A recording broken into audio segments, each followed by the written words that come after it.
Libur akhir tahun akan meningkatkan antusias masyarakat untuk pergi berwisata. Menghabiskan akhir tahun bersama orang-orang yang dicintai seperti keluarga atau pasangan, teman-teman, atau bahkan traveling sendirian. Tapi pernah terbayang nggak Sobat Cuan kalau nabung untuk traveling ini bisa sekaligus belajar berinvestasi? Nah, gimana cara memulainya? Kita akan membahasnya lebih dalam lagi bersama dengan Chief Digital Officer Investasiku Firman Marihot dan juga Financial Expert CNBC Indonesia Aulia Akbar. Selamat malam Pak Firman dan juga Mas Akbar. Bagaimana kabarnya di malam hari ini? Baik-baik. Kabarnya baik-baik ya. Udah siap ya untuk liburan akhir tahun ya Pak Firman dan juga Mas Akbar ya? Iya, siap. Tapi kita harus menyiapkan dulu ya dana liburannya supaya nanti liburannya juga nyaman begitu ya Pak Firman dan juga Mas Akbar. Nah kalau lihat gitu ya saat ini kan memang kita melihat ada berbagai dinamika dalam perekonomian global ya. Dan tentunya ini juga berdampak kepada kondisi ekonomi saat ini begitu ya. Nah bagaimana Anda melihat begitu ya pasar investasi khususnya mungkin investor retail di Indonesia ini seperti apa? Oke, kalau kita melihat sekarang market itu lebih ke arah fokusnya kepada kepastian terkait pemangkasan suku bunga The Fed.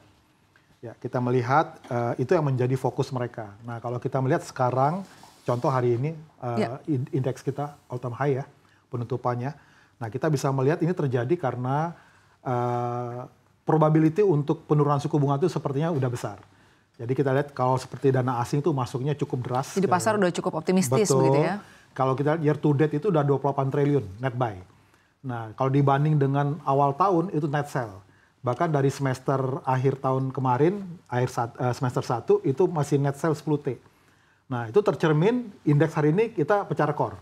Lalu yang berikutnya dari US dollar juga kita bisa melihat rupiah menguat. Di hari ini penutupan di berapa tuh?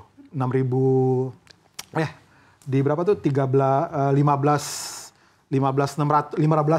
Iya, 15.500. Nah, itu kalau nggak salah awal tahun tuh di 16.400 pernah itu 16.400. Cukup lama tuh ada di atas 16 ribuan ya. Ya, nah kita melihat, nah ini udah menggambarkan kalau sekarang marketnya dana asing cukup deras masuk ke pasar saham Indonesia. Jadi artinya memang udah cukup optimistis begitu ya. Ini kayaknya situasi mungkin akan sedikit membaik walaupun kalau kita lihat memang tensi geopolitik di Timur Tengah juga pasti ini akan memberikan dampak ya kepada rupiah. Ini kalau ngomongin pelemahan rupiah tentunya berdampak juga kepada investasi dan juga bagaimana nanti spend liburannya ini akan seperti apa mungkin ya Pak Firman ya. Saya ingin bertanya ke Mas Akbar, bagaimana Anda melihat artinya situasi perekonomian saat ini nih, utamanya mungkin jika dikaitkan dengan ya tadi ya rencana liburan dan juga mungkin rencana berinvestasi. Sebetulnya kalau misalnya kita lihat sekarang mungkin ada market all time high gitu, terus habis itu rupiah juga sudah mulai menguat gitu. Tapi tetap saya perlu diperhatikan risk profile dari investasinya itu sendiri gitu. Dan memang kalau misalnya kita kaitkan terhadap tujuan kita berinvestasi, kalau buat liburannya kapan gitu ya. Kalau memang liburan dari di jangka waktu dekat ini, let's say kayak buat di akhir tahun gitu ya Mbak Sinta ya kan, tentunya kita mesti pilah-pilah instrumen apa yang harus kita beli gitu ya. Ini udah tinggal 3 bulan lagi nih. Tinggal 3 bulan lagi, berarti kan alangkah jangan sampai salah ya. Jangan sampai salah, jangan sampai kita malah beli yang fluktuasinya tinggi di situ ya. Mungkin lebih kita arahkan ke instrumen pasar uang ya, mungkin bisa ke deposito atau reksadana pasar uang di situ, atau mungkin ada pendapatan tetap ya silahkan di situ. Cuman memang sebisa mungkin yang memang low volatility di situ. Jadi memang market memang lagi terlihatnya lagi bagus sekarang, cuman bijaklah dalam kita memilih, apalagi kalau itu untuk jangka pendek. Iya Sobat Cuan, jadi walaupun kita sedang berada di situasi atau di perekonomian yang sedang tidak baik-baik saja, healing dan liburan itu sebetulnya perlu ya. Ini juga tentunya untuk bisa meningkatkan produktivitas kerja juga betul. Pak Firman. Tapi menurut Pak Firman sendiri, untuk saat ini sebetulnya ada nggak sih instrumen investasi yang aman ya di kondisi seperti saat ini, dan juga bagaimana nih reksadana ini cocok nggak sih untuk situasi seperti saat ini? Oke, reksadana pilihan yang paling menarik ya, apalagi dengan kondisi market yang sekarang sedang posisi tinggi.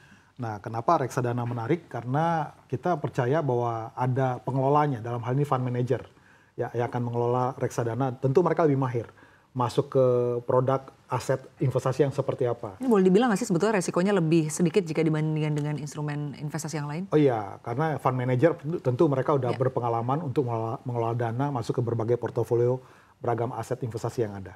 Baik, jadi ini sebetulnya boleh dibilang cukup aman atau mungkin resikonya lebih sedikit ya. Kalau pandangan dari Mas Aulia Akbar sendiri seperti apa? Instrumen seperti apa sih yang tepat untuk di kondisi saat ini instrumen investasi? Oke, reksadana itu menurut saya instrumen investasi yang semua risk profile tuh bisa masuk di situ. Jadi dari yang beginner dia bisa masuk ya, dari yang konservatif dia bisa masuk gitu ya, sampai yang tinggi pun dia bisa masuk gitu. Karena ada reksadana pasar uang, ada pendapatan tetap, ada campuran, ada saham, ada indeks di situ.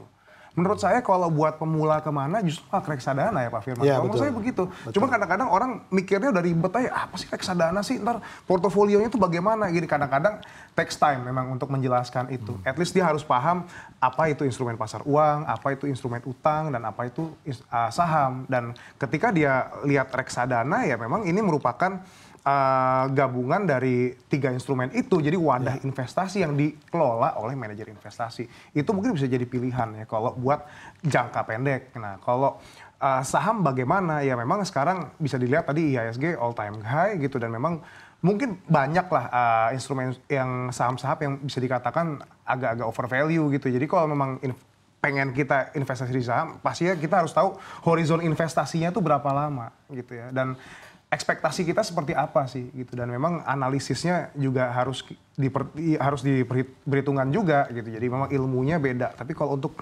para beginner gitu ya, mungkin yang mau healing dalam jangka waktu jangka waktu pendek ini atau menengah, gitu, saya rasa reksadana itu pilihan yang cukup tepat. Baik, jadi mungkin intinya ini tujuan berinvestasinya untuk apa dulu, dan juga masing-masing dari kita harus bisa mengenali ya profil risiko kita. Ya, begitu. betul. Pak Firman, kalau bicara mengenai keunggulan reksadana jika dibandingkan dengan instrumen investasi lain di situasi yang boleh dibilang sedang tidak baik-baik saja, mungkin boleh dijelaskan Pak Firman? Ya, jadi kalau reksadana itu ibaratnya menambahkan tadi Mas Akbar sampaikan, itu seperti kita naik bus sebenarnya.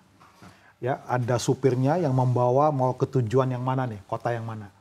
Jadi kita tinggal beli tiketnya unit penyertaan kita beli. Nah, menjawab yang tadi Mbak Sinta tanya, ya karena dia dikelola oleh fund manager, berarti dia dikelola secara profesional. Jadi kita nggak usah takut, karena ada lisensi, ada sertifikasi untuk pengelolaannya. Lalu yang kedua adalah tadi liquid. Jadi kita bisa cairkan kapanpun, nanti maksimum T+7 kita udah dapat dananya. Lalu yang berikutnya, tapi umumnya T+2 kita udah dapat dananya. Lalu yang berikutnya, reksadana itu nggak boleh kita masuk dalam satu jenis efek keseluruhan. Jadi udah pasti kelebihannya udah dapat diversifikasi portofolio. Nah, yang keempat yang gak kalah pentingnya, diawasi oleh regulator. Dalam hal ini kita nggak akan temukan tuh yang namanya investasi bodong. Nah, jadi itu kelebihan tambahan terkait dengan reksadana. Baik, jadi lebih aman ya mungkin Lebih ya kalau aman. dari sisi keamanan ya. Ya. Dari investasi for better future nih Pak Firman, ini kan tentunya nggak hanya mempersiapkan keuangan di masa depan ya, tapi ternyata juga kita bisa berinvestasi sambil bisa jalan-jalan gratis ya, mungkin dari keuntungan investasi. Apakah Anda melihat bahwa minat terhadap gaya hidup ini bisa disinergikan dengan kebutuhan untuk berinvestasi? Lalu bagaimana artinya kita ya begitu bisa menjembatani di antara keduanya? Mungkin dari sisi pos-posnya begitu ya, seperti apa? Ya, yang paling penting untuk mencapai itu adalah melalui perencanaan keuangan, financial planning. Jadi kita tentukan dulu tujuannya mau kemana, lalu bagaimana mencapai tujuan tersebut dengan cara berinvestasi.